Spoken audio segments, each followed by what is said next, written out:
Welcome from Caregiver Cloud to our video on fire safety for elderly family members.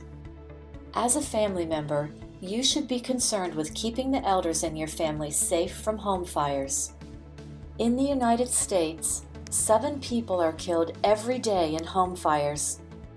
Additionally, 35 people get injured daily in U.S. home fires, many being burned.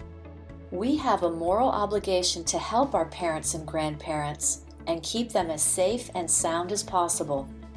This short video provides practical tips for family members to help them keep their elder parents, grandparents, and themselves safe from house fires.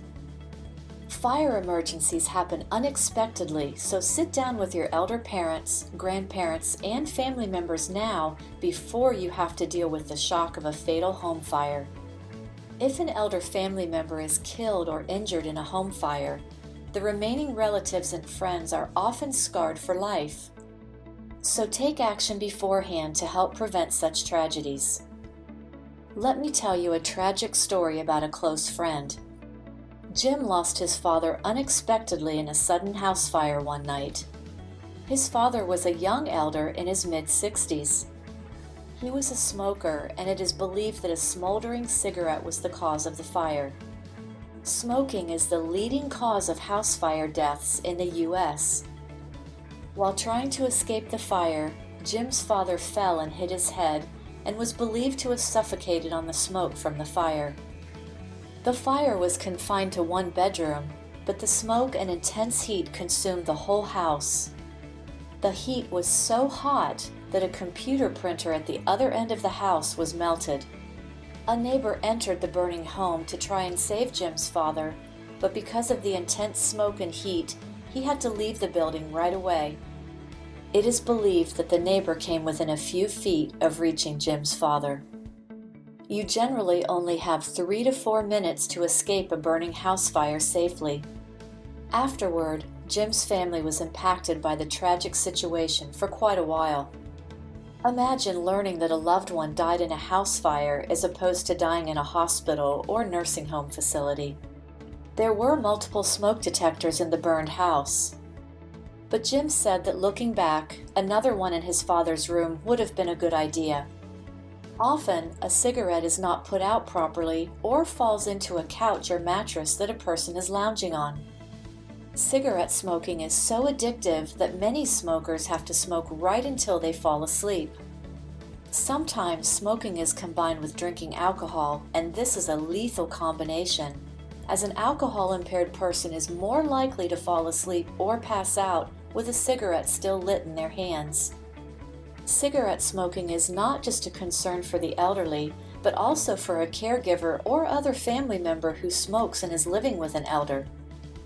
Many elders are not as mobile as they once were, so if there is a house fire, many elders have major problems trying to exit from the fire. But smoking is just one way that house fires can be started. Actually, the leading cause of house fires is cooking accidents, although not as many people die this way as from house fires caused by smoking. But plenty of people still do die from cooking accident-related house fires, as it is the second leading cause of house fire deaths. House fires are also started from malfunctioning heating equipment, electrical problems, including washers and dryers, candles, people playing with fire, and even fires intentionally set. So let's go over what you can do to help your elders reduce the odds of a tragic house fire occurring. It's best not to smoke indoors. This is the safest way to avoid house fires caused by smoking cigarettes. Secondhand smoke also causes cancer, and many elders who smoke already have lung problems, so secondhand smoke just complicates these problems and makes them worse. But many elders, their caregivers, and family members will decide to smoke in their houses in spite of the increased dangers of tragic house fires. So there are safety measures that should be taken to help reduce the odds of a tragic house fire, even when a smoker decides to smoke indoors. First of all, check to make sure that there are working smoke detectors throughout an elder's house, especially in the rooms where they spend most of their time. 3 out of 5 home fire deaths are in houses with no smoke alarms or with non-working smoke alarms. So make sure the house is adequately supplied with working smoke detectors. But how many smoke detectors do you need? The National Fire Protection Association recommends that homes have working smoke detectors in every bedroom, outside of each sleeping area, and on every level including the basement and in attics. Smoke detectors should be checked every month to make sure that they work. Smoke detectors should be replaced every 8 to 10 years or if they have malfunctioned. If your elders are smokers and have decided to smoke indoors, talk to them about the dangers of smoking indoors before bedtime and convince them to not leave cigarettes in their hands between puffs. Make sure elders who smoke indoors have multiple ashtrays in their main areas of residence, especially by their couches and bed. If you live with them and you are a smoker, you should first consider only smoking outdoors. How would you feel if you started a house fire and an elder is killed in the fire?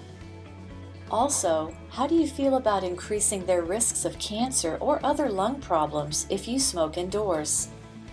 If you insist on smoking indoors, you should take the same indoor smoking precautions. If there is a caregiver or family member who smokes and is living with your elders, go over these same precautions with them. Have them view this video for starters. Now let's review house fires caused by cooking accidents and precautions you can take. Remember that cooking equipment is the leading cause of house fires.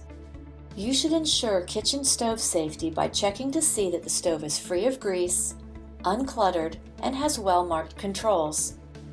As mentioned, kitchens are the most common starting place for house fires.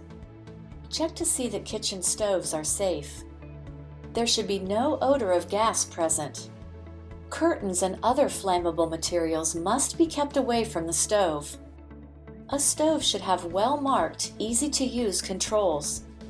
The kitchen should be well lit. Kitchen safety includes checking for a fire extinguisher, teaching your elders to turn pot handles away from the edge of the stove, and having them wear short sleeves if they still cook.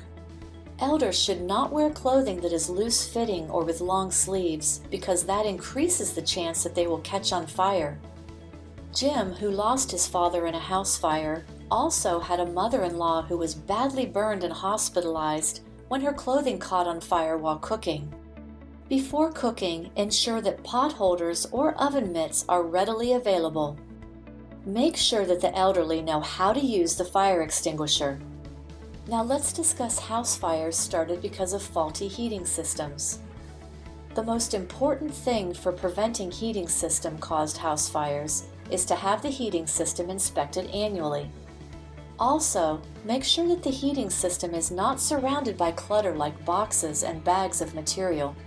This cluttered material can help to cause a fire, but can also help a fire spread quickly, which will reduce the amount of time that an elder has to exit a house on fire.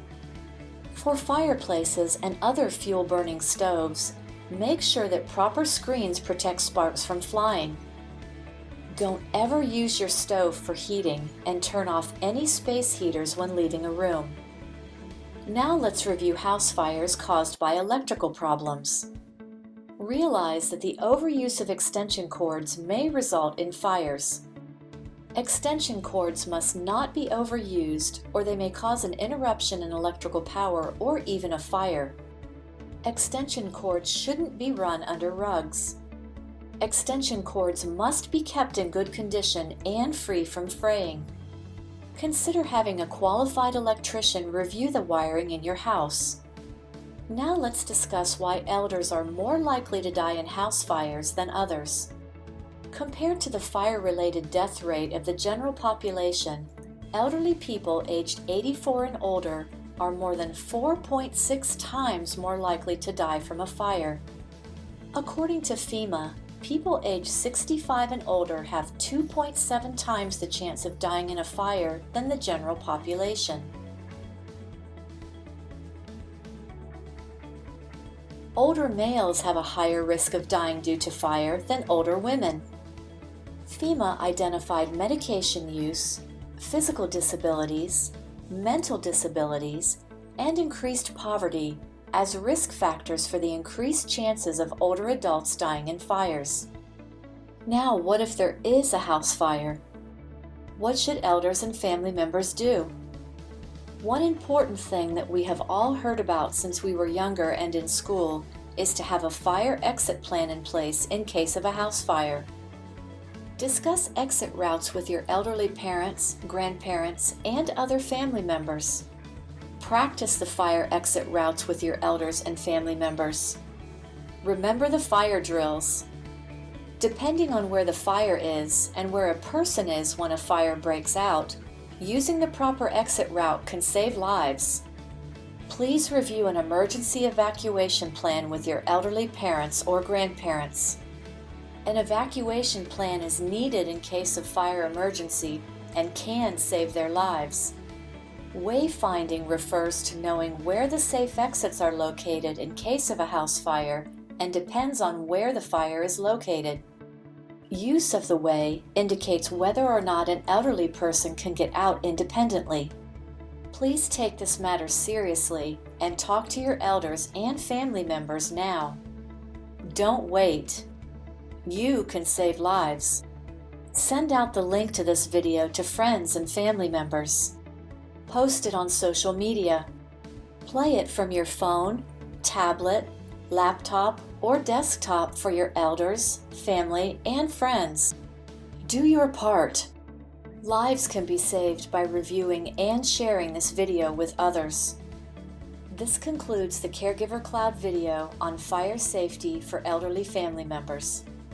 Copyright 2016, all rights reserved, Caregiver Cloud, LLC.